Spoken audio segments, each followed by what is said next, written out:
The shelter was bright with winter light, snow reflecting through tall windows like cold fire. Inside, the silence was broken by one sound, the slow, uneven breathing of an old German shepherd lying alone in a steel cage, too tired to stand, too old for anyone to choose. Outside the row of kennels, a Navy SEAL walked past, a man trained to survive war, now carrying a quiet battle of his own. He wasn't supposed to stop, not anymore. But when the old dog slowly lifted his head and pressed closer to the bars, something inside that man finally did. What happened next would prove this. Some rescues don't begin on battlefields. They begin when two worn souls recognize each other. Before we begin, tell me, where are you watching from today? Drop your country in the comments below. Denver wore winter like a crown of cracked glass. At noon, the city should have looked gentler, but the cold didn't negotiate. Snow came down in thick, stubborn sheets, and the sun, low and pale, didn't warm anything so much as expose it. Light bounced off the streets and rooftops until the whole world turned blindingly white, a bright hush that made every shadow look guilty. Wind ran between buildings like a thief with nowhere to sleep, and the sidewalks glittered with ice that pretended to be harmless. Cars moved slow. People kept their heads down. Even the mountains in the distance looked like they were holding their breath. Ethan Cole drove through it with the steady caution of a man who had learned long ago that the most dangerous things didn't always announce themselves. He was 39, tall and broad-shouldered, built the way men get built when their bodies have spent years obeying discipline instead of comfort. The cold didn't bother him the way it bothered most people, not because he didn't feel it, but because he had felt worse. His face carried that truth, a faint scar slicing across his right eyebrow, a jaw cut sharp enough to look carved, and a trimmed beard shadow that softened nothing except the fact that he still looked human. His eyes were steel blue, the color of winter sky over a frozen river, watchful, distant, and tired in a way that sleep couldn't fix. He wore a plain gray jacket and worn jeans, nothing that said, war. Yet the war still clung to him the way snow clung to boots. He had been out for 3 years officially, but some endings were paperwork only. That morning, a thin flyer had been tucked under his windshield wiper like a small, defiant prophecy. The paper had flapped in the wind as if it didn't want to be ignored. "Help those who can't ask for help," it said, in friendly block letters. Underneath, an address in Denver and a photo of a dog with 2 big eyes. Ethan had stared at it for a long moment, then folded it once, twice, like he was trying to make it smaller than it was. He told himself he'd drop off a donation in and out, quick, charity as a task, mercy on a schedule. He didn't tell himself the real reason he turned the truck toward the address, that the sentence had followed him like a radio signal, buzzing under his ribs, the same way a last promise does. The rescue center sat in a converted warehouse on the edge of an industrial district, where snow piled up in dirty drifts against chain-link fences and the wind smelled faintly of metal and exhaust. The building looked tired, paint peeling, signage sun-faded, but it was clean in the way people try to keep things clean when they don't have enough money to replace them. Ethan parked, stepped into the cold, and immediately the snow's brightness stung his eyes. He pulled the door shut behind him and walked to the entrance, boots crunching on salted ice. The front lobby was brightly lit, fluorescent lights humming. Overhead, with a steady, indifferent buzz, the air smelled of disinfectant and wet fur, sharp and honest, like truth you can't perfume away. Behind the front desk sat a woman with a clipboard and a face that had learned to be kind even when tired. Her name tag read, Sarah. She looked to be in her early 40s, average height when she stood, with a slim frame that suggested she forgot to eat when she got busy. Her skin was a warm olive tone, but winter had drained some color from her cheeks. Dark brown hair was pulled into a practical ponytail, a few strands escaping to frame her face as if even her hair was exhausted. She had soft eyes, hazel, the kind that noticed sadness quickly, and the corners of her mouth held the practiced shape of a customer service smile that had been used too many times in 1 week. She glanced up as Ethan approached, taking him in, the posture, the broad shoulders, the careful quiet. "Can I help you?" she asked, voice polite, worn at the edges. Ethan reached into his jacket pocket and pulled out an envelope. "Donation," he said. His voice was low and rough, sandpapered by years of shouting over rotors and ocean wind. Sarah's expression softened for a heartbeat, Then she nodded like she'd learned not to show too much hope all at once. "Thank you," she said, taking the envelope with both hands as if it mattered. It's been a hard season." Ethan nodded once. He should have turned around. That was the plan. Drop, leave, don't linger where the air smells like need. But then a sound drifted down the hallway behind the lobby. A single bark, short and lonely, like a door closing somewhere far away. It cut the fluorescent hum for a second, then silence swallowed it again. Ethan's eyes flicked toward the corridor. Sarah followed his gaze. "Kennels are back there," she said, almost apologetic. "You're welcome to look around, but the back row is where we keep the sick and the abandoned." Her voice lowered on the last words, as if saying them too loudly would make them more true. Ethan's jaw tightened. The old reflex rose in him. Gather information, assess, move. He wasn't here for that. He wasn't supposed to be, not anymore. Yet his feet betrayed him the way they sometimes did in grocery store aisles when a clink of metal sounded too much like a magazine being loaded. Ethan nodded once, not quite asking permission, and walked down the corridor. The hallway was bright too, lit by overhead strips that made everything look stark and fully exposed. Rows of steel cages lined both sides. Most held curled shapes on thin blankets, dogs with names on little tags, histories reduced to a few inked words. The air was colder back here, not from temperature, but from the emotional draft of too many endings. Ethan walked slowly, boots silent now on the rubber mats. He read tags as he passed: Bella, Stray, Tank, Surrendered, Milo, Recovery. Some dogs lifted their heads, some didn't. Few pairs of eyes followed him with wary hope. Others stared through him as if he were just another shadow. At the end of the row, he stopped. Not because a dog barked or lunged or begged, because there was nothing. A stillness so complete it felt like the building itself was holding its breath. In the last cage on the right lay an old German shepherd, black and tan coat dulled and patchy as if time had rubbed the shine off him. His fur looked thin along the ribs, where bone pressed too close to skin. One ear stood halfway, stubborn in the face of age, while the other drooped like it had finally accepted the world's weight. His muzzle was grayed, and his eyes, amber, deep, glassy, were open but tired, like lanterns running out of oil. He wasn't standing. He wasn't pacing. He was curled tight, conserving whatever was left.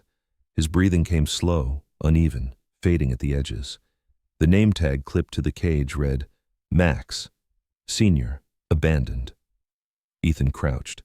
He rested one forearm on his knee, the other hand hanging loosely, fingers relaxed but ready in the way hands get when they've spent years being used for both violence and rescue. He stared at Max for a long moment. The old dog didn't move. His eyes stayed on Ethan, not pleading, not accusing, just watching, as if measuring whether this man was real or another hallucination of hope. Ethan felt something in his chest pull tight, an old rope. It wasn't love. Not yet. It was recognition, the way two storm-battered things can recognize each other without introductions. He had seen that look before, on a teammate's face under a desert moon, blood turning dark against sand, breath coming in ragged payments. Don't let this be for nothing. The memory hit him like cold water, sharp and immediate. Ethan's throat tightened. He swallowed. "Hey," he murmured, voice barely above the hum of lights. "It's okay." The words felt stupid. They always did, but he said them anyway. His hand lifted toward the bars, slow, careful, stopping just short of touching. Max's nostrils flared faintly. The dog's head shifted a fraction, as if scent had reached him before sound.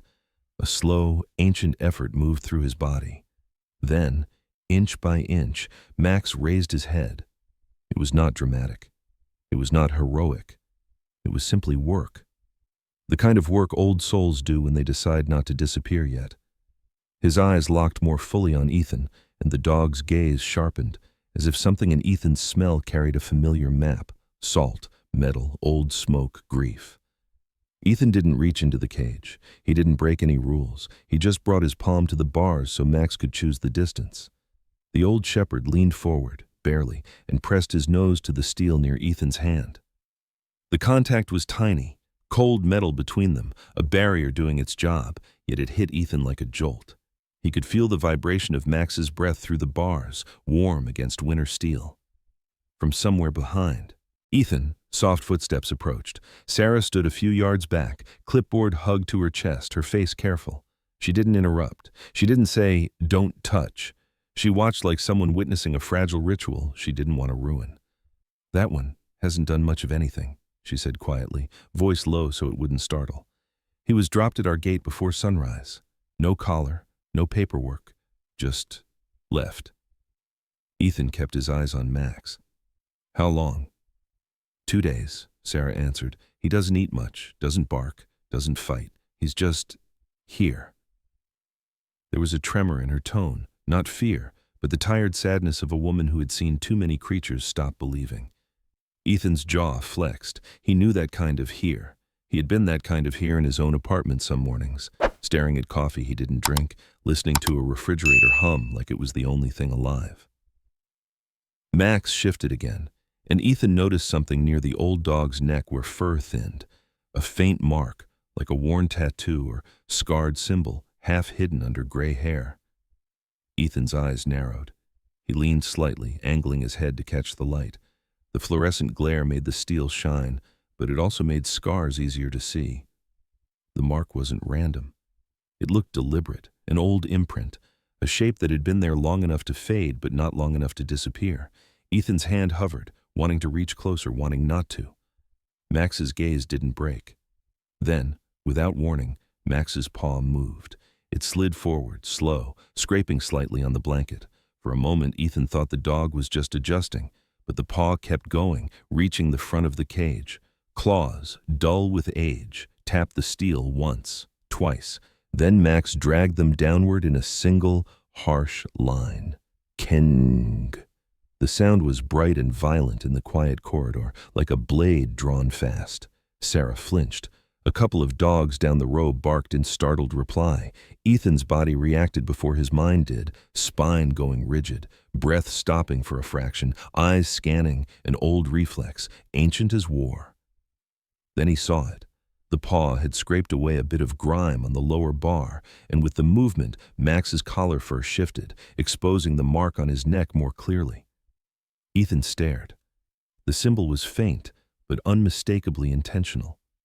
The kind of mark someone puts on property.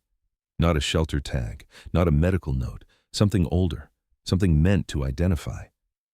Ethan's throat tightened again, but this time it wasn't just sadness. It was the cold edge of danger stepping into the room as quietly as snow. He looked from the mark to Max's eyes, and the old shepherd held his stare like he was delivering a message in a language only survivors understood. Ethan rose slowly, keeping his movements calm. Sarah's voice trembled just a little. Is he okay?" Ethan didn't answer right away. His eyes stayed on the mark. He forced his breathing to stay even. Left, right, breathe, like a prayer, like a command. "He's trying to tell somebody something," Ethan said finally, voice low. Max's paw rested against the bars, still. His chest rose and fell in that uneven rhythm, but his gaze remained fixed, alert in a way he hadn't been a minute ago. Outside, snow kept falling, brightening the world until it looked innocent. Inside, Ethan felt the first thread of the story tighten around his wrists. Riley Parker appeared at the end of the corridor like a sudden change in weather, bringing motion and warmth into a place that had grown used to stillness. She was 26, short compared to Ethan, with a slim, wiry build shaped more by long hours of work than by any gym routine. Her light brown skin was flushed from the cold, and her cheeks held the pink stain of winter air that never quite faded indoors. Her hair, dark, thick, and stubborn, was twisted into a hurried bun that had begun to loosen, several strands escaping to brush her jaw and neck.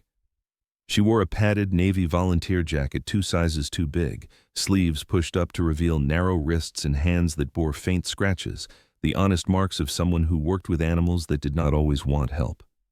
Her eyes were green and alert, bright with the belief that broken things could still be repaired if someone stayed long enough. She slowed when she saw Ethan crouched at Max's cage, the old shepherd's paw resting against the steel, the faint scrape still ringing in the air like an unanswered question. Riley didn't rush in or scold the dog, She watched first, head tilted slightly, reading the space the way some people read faces. "He usually doesn't do that," she said quietly, her voice soft but steady. "Not with anyone." Ethan didn't look away from Max. He felt the floor's cold seep through his boots as he shifted his weight, settling into a squat that felt familiar, grounding. He tapped the concrete once with his knuckles, then again, a low, controlled rhythm, something he'd used years ago to slow a racing breath before doors were breached and worlds changed. Max's chest eased, the tremor in the old dog's flank stilled, just a little. Riley noticed and swallowed. She stepped closer and knelt beside Ethan, close enough that he could feel the heat from her jacket. "He was left at the gate before dawn," she said. "No leash, no note, no chip. Someone tied him up and walked away." Her jaw tightened on the last words, and Ethan recognized the anger there. Not loud, not reckless, but the kind that settled deep and waited. She gestured down the row of cages. "We call this section the hard cases," she added, almost apologetic. "Older dogs, sick ones, the ones people don't come back for." Ethan finally turned his head and looked at her. Up close, he could see faint lines under her eyes, not from age, but from the habit of worrying late into the night. "How long has he been here?" "2 days," Riley answered. "He wouldn't eat the first night, barely drank. He just lay there, breathing like he was rationing air." She glanced at Max again, her expression softening. "This morning, he stood for a minute. That's the most movement we've seen." Ethan nodded once, absorbing the information the way he always had, quietly, storing it away. Max shifted again, pressing his nose closer to the bars, his breath fogging the steel. Ethan lifted his hand, palm open, careful not to cross the boundary. The old dog leaned forward until his nose brushed the metal near Ethan's fingers, and for a moment, the cold barrier carried warmth from both sides. Riley exhaled, a small sound of disbelief. "He's calming down," she murmured. "It's like he recognizes you." Ethan's mouth tightened. "Sometimes they do," he said. He didn't explain what "they" meant. Riley didn't ask. She studied his face instead, the scar at his brow, the way his eyes never quite rested, the stillness that suggested storms held behind walls. "You're military," she said, not as a question but an observation. "Former," Ethan replied. Riley nodded, as if that explained something. "He reacts differently to men who've been through things," she said carefully. "We've noticed that with a few dogs." Ethan tapped the floor again, slower now. Max's breathing synced, uneven but less frantic. Down the corridor, a door opened and closed. Footsteps approached, heavy, measured, carrying the weight of responsibility. Tom Alvarez came into view, a tall man in his mid-50s with a shaved head and a body that had thickened with age rather than softened. His shoulders sagged slightly, as if he carried invisible packs every day. He wore a faded blue work shirt tucked into dark pants, sleeves rolled to his forearms, revealing skin weathered by years of labor and stress. His face was deeply lined, but his eyes were sharp and tired in equal measure, the look of a man who had learned to choose practicality over hope because hope cost too much. "Riley," he said, voice firm but not unkind. "Everything okay back here?" Riley straightened. "Yes, Tom, just showing our guest around." Tom's gaze settled on Ethan, taking in his posture, his calm, the way the dog responded. "We don't usually let visitors linger in this section," Tom said. Ethan met his eyes without challenge. "I'll be out of your way," he replied evenly. Tom nodded, then looked down at Max. His expression changed, a flicker of something like regret crossing his face. "That one's a tough case," he said. "Old shepherds don't do well in winters like this." He said it the way a doctor delivers bad news, honest, stripped of comfort. "What happened to him?" Ethan asked. Tom hesitated, then shook his head. "No record. That's the problem." Riley shifted, uneasy.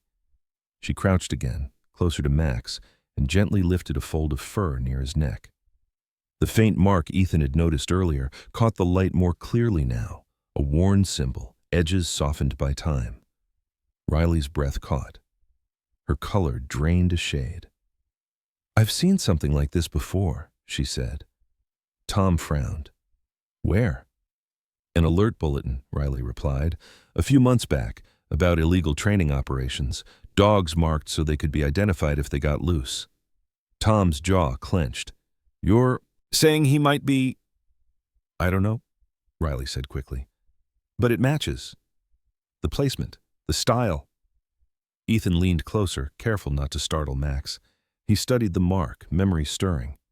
He had seen similar signs once, long ago on equipment that wasn't meant to be traced, ownership disguised as necessity. His stomach tightened. Tom exhaled through his nose. We don't have the resources to dig into that, he said. Right now we're just trying to keep the doors open. His voice dropped. If he doesn't improve, we'll have to make a decision. Ethan straightened slightly. What decision? Tom didn't answer immediately. He didn't need to. Riley's shoulders slumped a fraction. Ethan nodded once, as if confirming something he already knew. He tapped the floor again, a little louder. Max responded by lifting his head fully, ears twitching. Riley stared. That rhythm, she said. You do that on purpose? Ethan glanced at her. It keeps people from panicking, he said. Dogs, too. Riley smiled faintly, admiration flickering through worry. Tom checked his watch. I need to take a call, he said. Riley, keep an eye on things. He walked away, boots echoing down the corridor. Riley stayed kneeling, eyes still on the mark. If that symbol means what I think it does, she said quietly, someone might come looking for him. Ethan's gaze sharpened. Has anyone asked about him? Riley hesitated. Not directly. She stood and brushed her hands on her jacket. But earlier today, one of the cameras flagged movement outside, a car parked longer than usual. As if summoned by her words, a low vibration ran through the building. The metal door at the far end rattled as a gust of wind slammed into it. Snow hissed against the walls. Somewhere, an alarm chirped once. Riley's phone buzzed in her pocket. She pulled it out, glanced at the screen, and frowned. Security feed, she said. She turned the phone toward Ethan. The grainy image showed the parking lot, bright with reflected snow. At the edge of the frame sat a dark-colored vehicle, engine idling, unmoving. It had been there long enough to leave a melted halo in the snow beneath it. Max stiffened, a low sound rumbling in his chest. Not a bark, not a growl, but something older, more deliberate. Ethan rose slowly to his feet, eyes fixed on the screen. The rhythm he'd been tapping stopped. Outside, the wind pushed harder, and the shelter's door shook again. Riley swallowed. That car's been there a while, she said. Ethan nodded, his body already adjusting, instincts waking from their long, uneasy sleep. He looked down at Max, meeting the old dog's gaze. For the first time since Ethan had arrived, Max didn't look tired. He looked alert, waiting. Denver gleamed under winter like a city dipped in sugar and left to harden. Morning light scattered across the streets and roofs, snow reflecting it back until the air itself looked polished. The cold remained ruthless, but the brightness made it honest. Ethan Cole returned every morning after that, always before the day fully found its pace.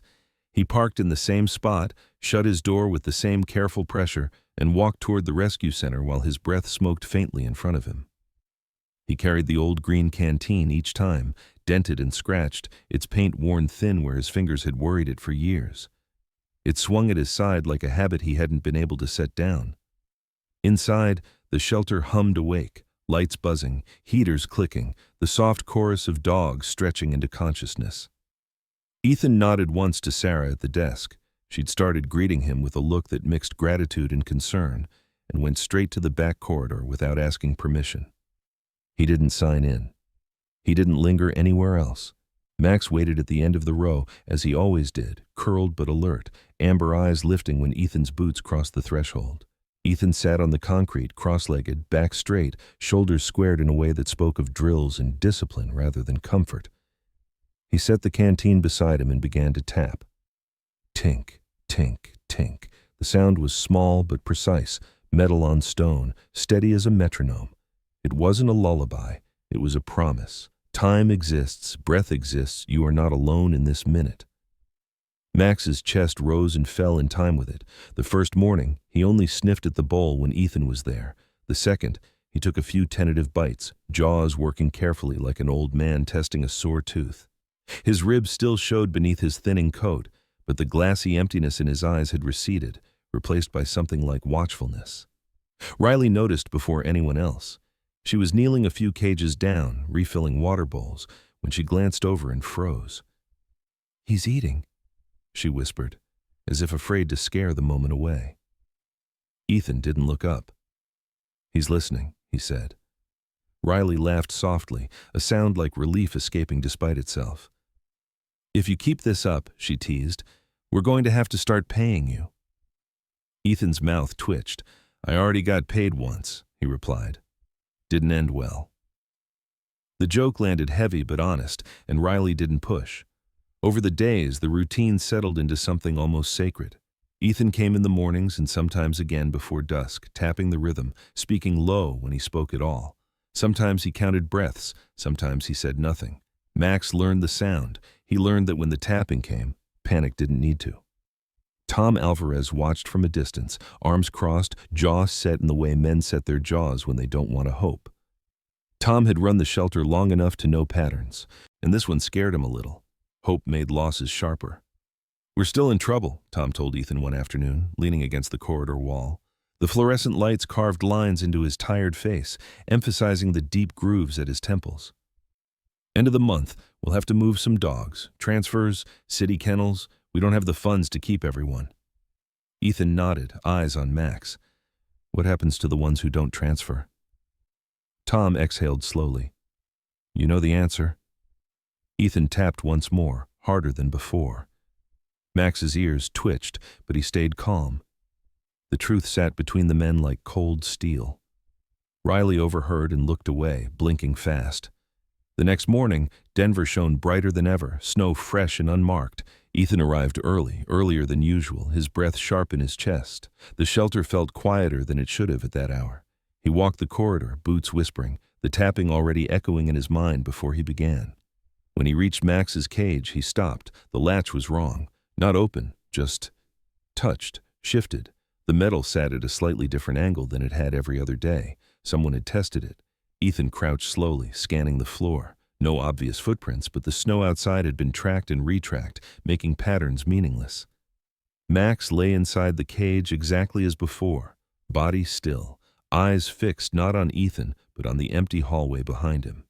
His ears were pricked, the half-drooped ones standing higher than usual. He did not growl. He did not bark. He listened.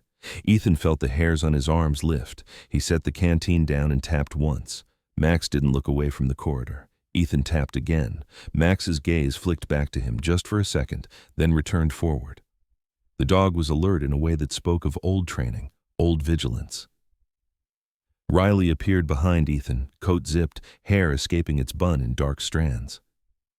"What is it?" she asked quietly. Ethan pointed to the latch. Her face tightened. "Tom?" she whispered. Tom arrived moments later, eyes narrowing as he took in the scene.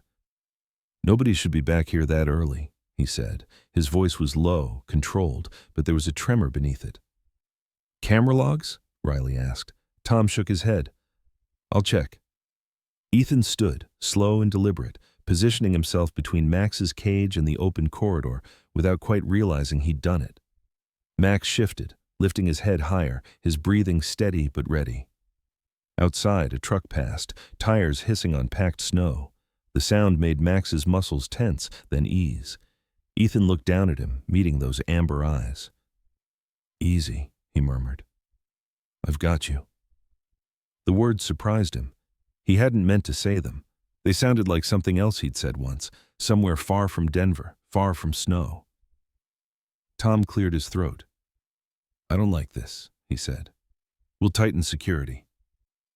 Riley nodded, though her eyes stayed on Max. "He knew," she said softly. "Whatever happened, he knew." Ethan picked up the canteen and tapped again, slower now, grounding the room. The rhythm filled the silence, steady as snowfall, as if daring the cold to try harder. Max lay back down, but his gaze never fully relaxed. The day moved on. Volunteers arrived, dogs barked, paperwork piled, yet the sense of being watched lingered, thin and sharp as winter air. Ethan stayed longer than usual, tapping until his knuckles ached, until Max finally closed his eyes and slept. Not the shallow doze of exhaustion, but something deeper, earned. When Ethan finally rose to leave, he paused at the end of the corridor and looked back.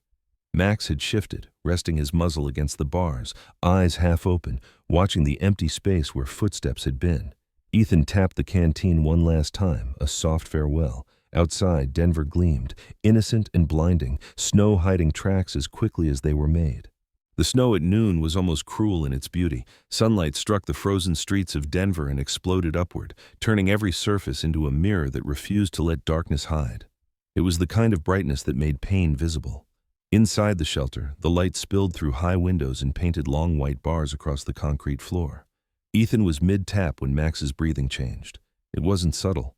The old German shepherd's chest began to heave, each inhale shallow and sharp, each exhale rattling as if something inside him had slipped loose. His legs trembled. He tried to rise, failed, and collapsed onto his side with a dull thud that echoed down the corridor. Oropos.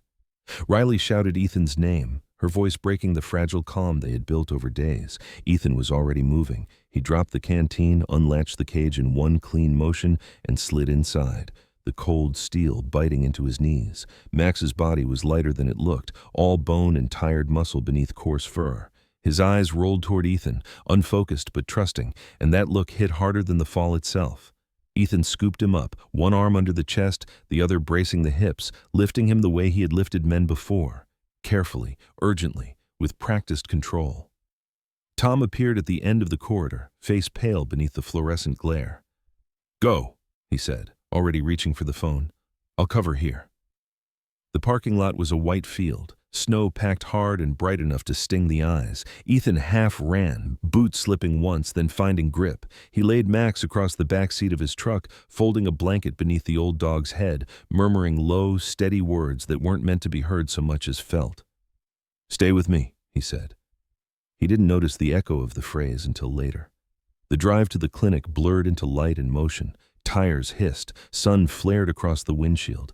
Max's breathing rasped beside him, shallow and uneven, a sound Ethan tracked with the same focus he once tracked heartbeats through armor and sand. The veterinary clinic sat between a closed hardware store and a diner whose sign flickered even in daylight.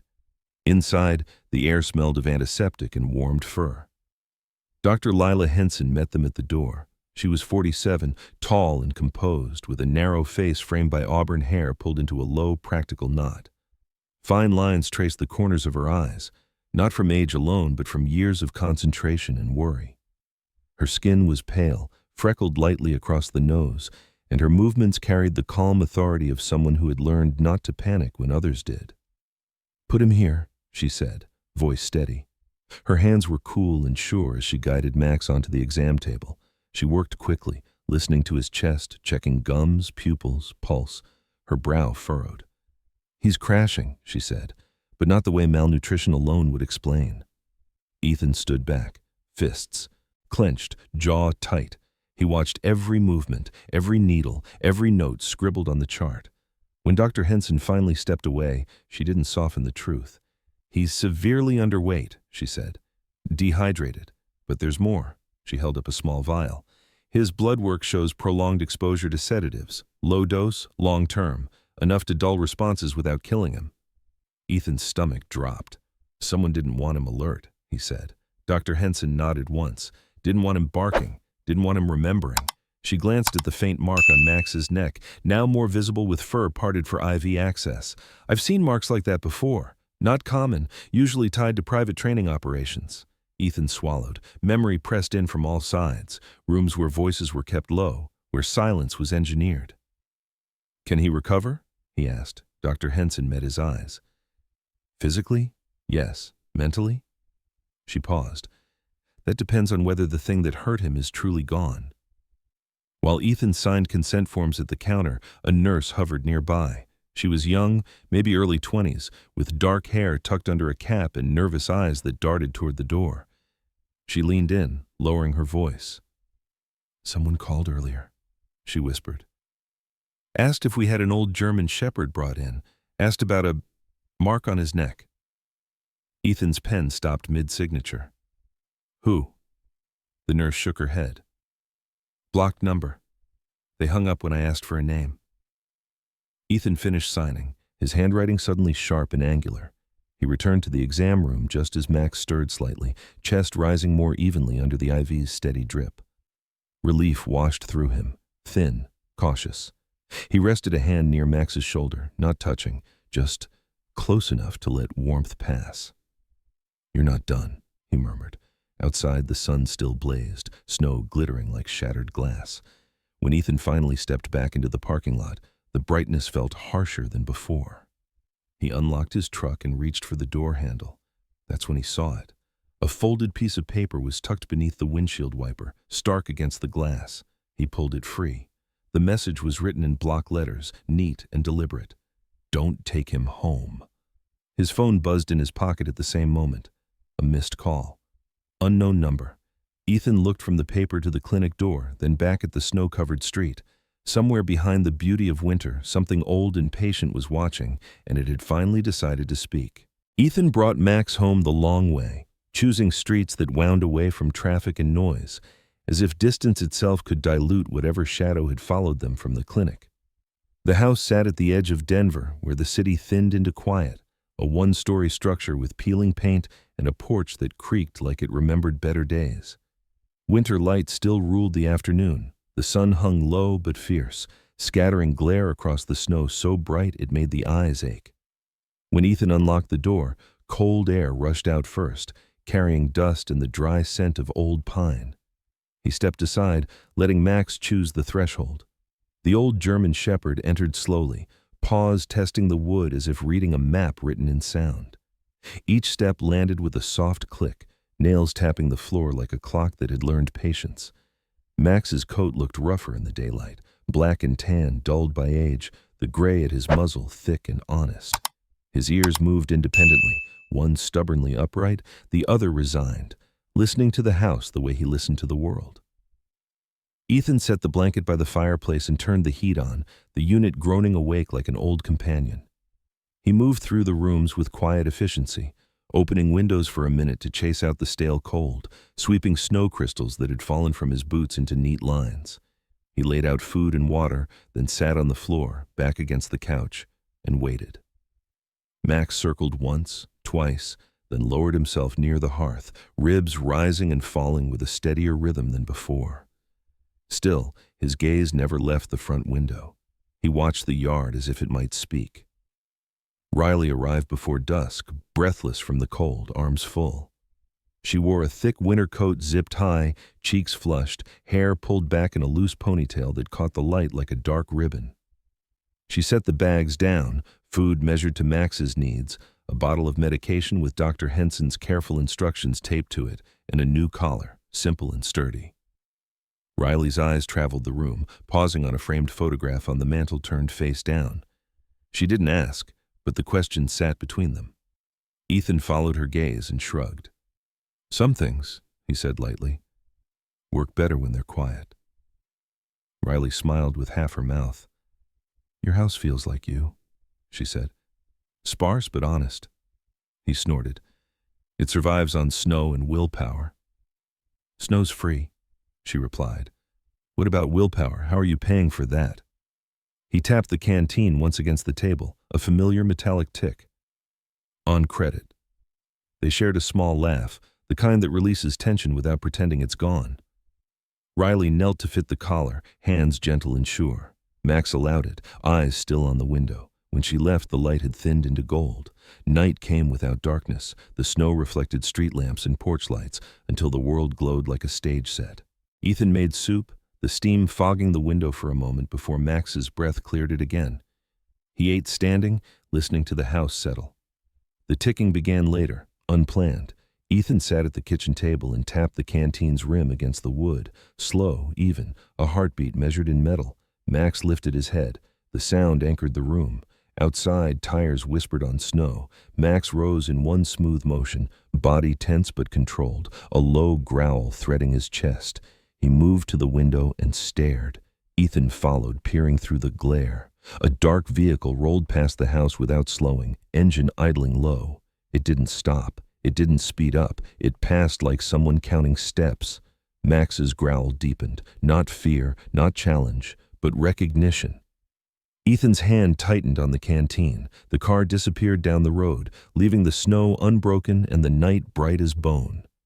Ethan tapped once more. Max held his stance a moment longer, then eased back, eyes never fully leaving the glass. The house breathed again, but something had shifted. Winter kept its shine. The shadow kept its distance. Morning arrived wrapped in white. Denver woke beneath a sky scrubbed clean by cold, the sun low but merciless, turning every rooftop and sidewalk into a sheet of light. Ethan stepped out onto the porch with Max at his side, the old German shepherd moving carefully but with purpose, breath puffing in pale clouds. Max's frame still looked fragile, hips sharp beneath thinning fur, shoulders stiff with age, but there was a tension in him now, a coiled alertness that hadn't been there before. The new collar sat snug against his neck, brushing the faint scar hidden beneath gray hair. Ethan had slept lightly, the kind of sleep that never fully closes its doors. The image of that scar had followed him through the night. As they walked, Ethan's mind returned to years he tried not to inventory anymore. In places far from snow, he had heard men speak in low voices about assets, about dogs trained beyond reason, stripped of noise and instinct until they became tools. He had never seen the markings himself, but he had heard descriptions, discreet, practical, meant to survive weather and time. The shape on Max's neck matched those old whispers too closely to ignore. Max was not just abandoned, he was left behind. Halfway down the block, Ethan's phone vibrated. Tom Alvarez's name filled the screen. Ethan stopped, Max pausing with him, ears shifting independently as if triangulating the quiet street. "Someone came by the shelter this morning," Tom said without preamble. His voice sounded older than it had days ago, roughened by the weight of responsibility. "A donation, cash. No return address. They asked for Max's records." Ethan's grip tightened on the leash. "Did you give them anything?" "No," Tom replied. "But they knew his intake date, knew about the mark. That's not public." Silence stretched between them, bright and cold. "They're trying to get him back," Ethan said. Tom didn't argue. "Riley thinks the same," he said. "She's digging through old bulletins, seeing if anything lines up." After the call ended, Ethan stood for a moment, watching his breath dissolve into the glare. Max shifted his weight, then tugged gently at the leash, not toward home, but down the street, toward the industrial edge where old buildings hunched like forgotten giants. "Easy," Ethan murmured. Max ignored him. The pull sharpened. It wasn't panic, it was certainty. Ethan followed. The road widened into a stretch of warehouses and closed yards, chain-link fences glittering with frost. Max's pace slowed as they approached a low concrete structure set back from the street, its windows boarded, its metal door rusted and scarred. Snow lay thin here, disturbed. Max stopped abruptly and began to tremble, a fine vibration running through his legs. He stared at the ground. Ethan crouched, eyes tracking what Max had found. Footprints cut through the snow, fresh, purposeful, leading toward the building and then away. Again. Ethan's chest tightened. He recognized that pattern too. In, out, no lingering. He placed a steady hand on Max's shoulder. "That's enough," he said quietly. Max's breath hitched, then steadied. They turned back toward home, the warehouse watching them like a closed eye. Later that morning, Ethan's phone chimed with an email from Dr. Lila Henson. The subject line was clinical. The contents were not. She detailed the lab results with careful precision. Prolonged sedative exposure, microfractures healed poorly, scar tissue consistent with repetitive high-impact stress. At the end, she added a single line, unprofessional but honest. This dog was used hard and silenced on purpose. Ethan sat at the kitchen table, head in his hands, the canteen resting untouched. The war he'd left behind had found him anyway, disguised as an old shepherd with tired eyes. Riley arrived before noon, bundled against the cold, eyes sharp with focus. She spread printouts across the table, grainy images, clipped articles, notes. "There was a private operation shut down 3 years ago," she said. "Unofficial. Dogs trained for security work that never went through proper channels. A few went missing." She pointed to a photo. The marking was similar. Ethan exhaled. "They're cleaning up loose ends," he said. Riley looked at Max, who lay near the window, watching the street. "Then they're running out of time," she said softly. The afternoon passed under the weight of that knowledge.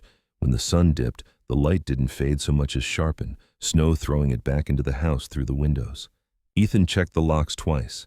He set a bowl of water where Max could reach it easily and sat on the floor, tapping the canteen against the wood, slow, deliberate. Max listened, body easing, but his eyes never fully closed. Night came bright again. Somewhere beyond the trees, an engine hummed and went quiet. Ethan didn't look away from Max. The old dog met his gaze, and in that moment Ethan understood something he hadn't wanted to name. Max wasn't just following fear. He was following memory, and memory had a direction. Daylight struck the abandoned warehouse like a hammer. Snow turned the ground into a blinding sheet, every footprint sharp-edged and exposed, as if the world itself wanted nothing hidden. Ethan moved slowly, one hand steady on Max's leash, the other free, his posture loose but ready. Riley followed half a step behind, breath quickening in the cold, her boots crunching softly. She had tied her hair back tighter than usual, dark strands braided down her back, and her jaw was set in a way Ethan had come to recognize as resolve rather than fear. She was not built like a fighter, slim, narrow-shouldered, but there was something stubborn in the way she held herself now, a quiet refusal to turn away once the truth came into view. Max led them without hesitation. The old German shepherd's gait was uneven, but determined, nose low, ears working independently. His gray muzzle twitched as he caught scents buried under cold and time. He rumbled once in his chest, not a warning, but a memory resurfacing. The warehouse loomed ahead, a squat concrete structure with boarded windows and rusted seams that bled orange down its sides. A chain-link fence sagged along one wall, its gate hanging crooked, half buried in snow. Max stopped there, trembling, then pushed forward. Ethan reached the metal door and paused. The air felt tight, expectant. He pressed the door. It groaned open, protesting with a long metallic scream that echoed inside. The interior was colder than outside, the light slicing through gaps in the boards and illuminating dust motes that drifted like ash. The smell hit first. Old oil, damp concrete, rust. Then the shapes resolved. Chains hung from ceiling hooks, links thick and scarred. Empty cages lined one wall, their doors bent, hinges worn. On a work table lay collars and restraints, neatly arranged, each marked with the same faint symbol Ethan had seen burned into Max's neck. His stomach dropped. Riley lifted her phone with shaking hands, snapping photos, her face pale but controlled. "This is it," she whispered. Against the far wall stood a clipboard nailed crookedly to a beam. Ethan crossed the room, boots echoing, and read the page. Names, codes, dates. Halfway down, written in block letters, was Max, not a nickname, a designation. The room seemed to tilt. Ethan's jaw clenched until it ached. "I'm calling Tom," he said. Riley nodded, already sending the images to herself, to cloud storage, to anywhere they could survive if something happened. Ethan's call connected on the second ring. "We found it," he said. "The warehouse. Evidence. Your call needs to go to the police now." Tom's voice came back tight. "On it. Get out if you can." Before Ethan could reply, a sound rolled across the snow outside, a low engine, unhurried. Riley froze. Max stiffened, then stepped forward, placing his body between Ethan and the open door. His breathing went fast, shallow, but his stance held. Footsteps crunched closer, deliberate, unafraid. A man appeared in the doorway's light.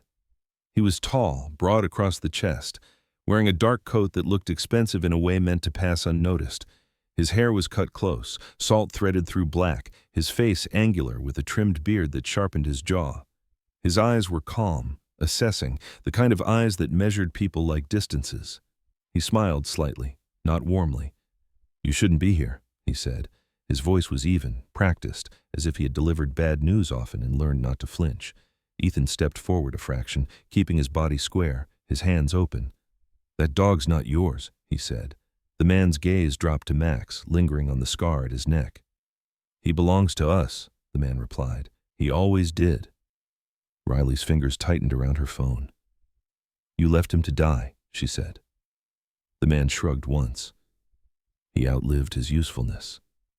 Max growled then, low and deep, the sound vibrating the chains. The man's eyes flicked back to Ethan. "Return the dog," he said calmly, "and we all walk away."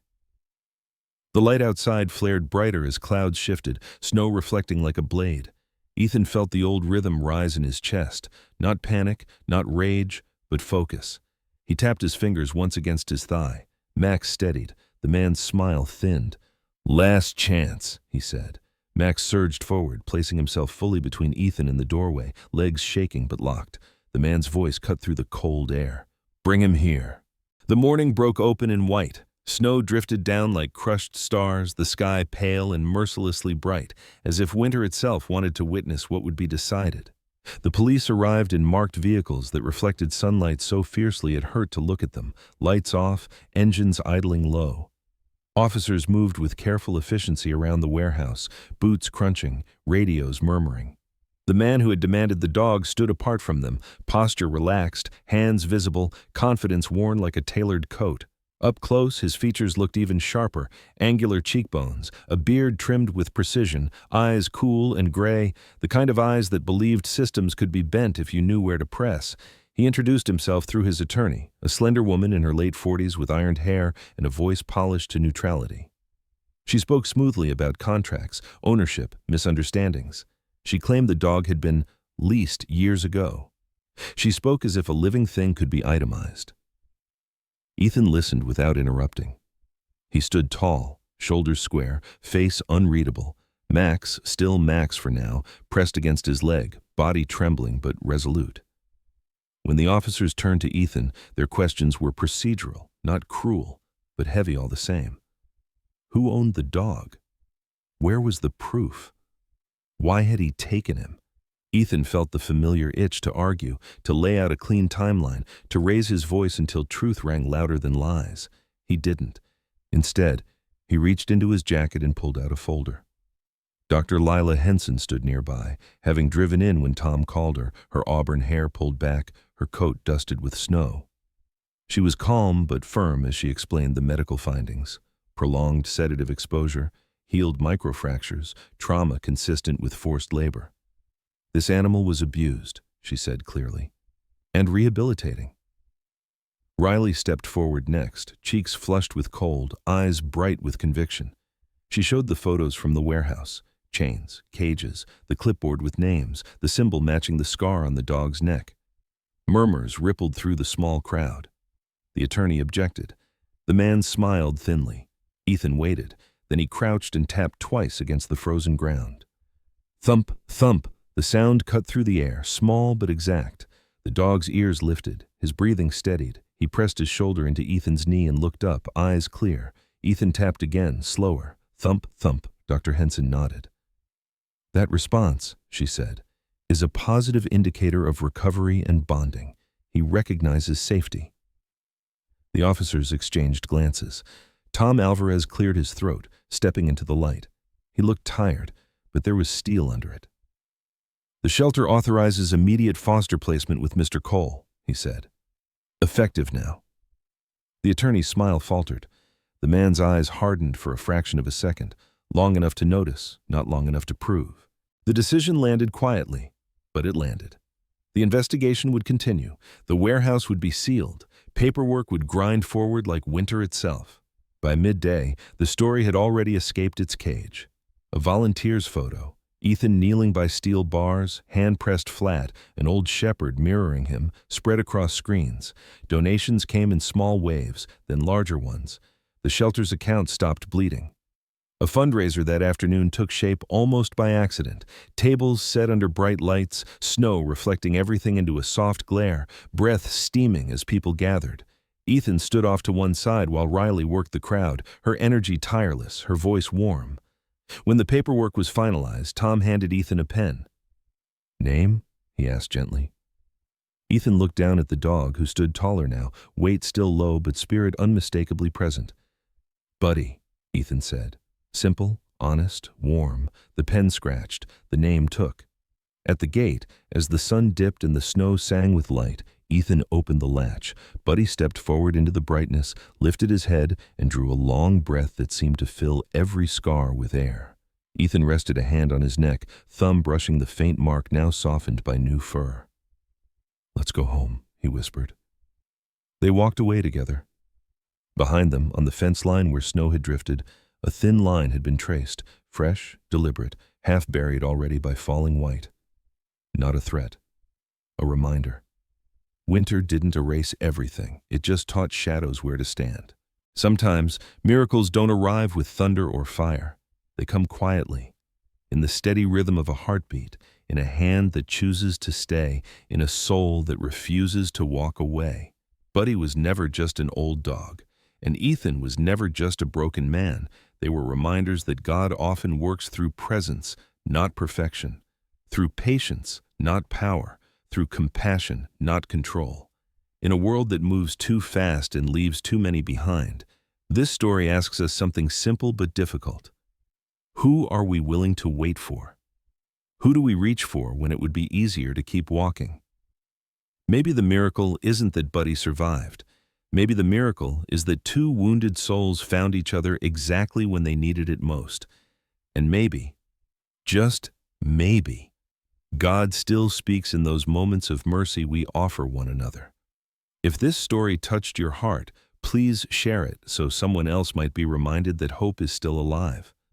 Leave a comment and tell us where you're watching from. Your words matter more than you know. And don't forget to subscribe to the channel for more stories of faith, redemption, and the quiet bonds that save both man and animal. May God bless you, protect you, and keep your heart open. And may you never miss the small miracles waiting for you between one heartbeat and the next.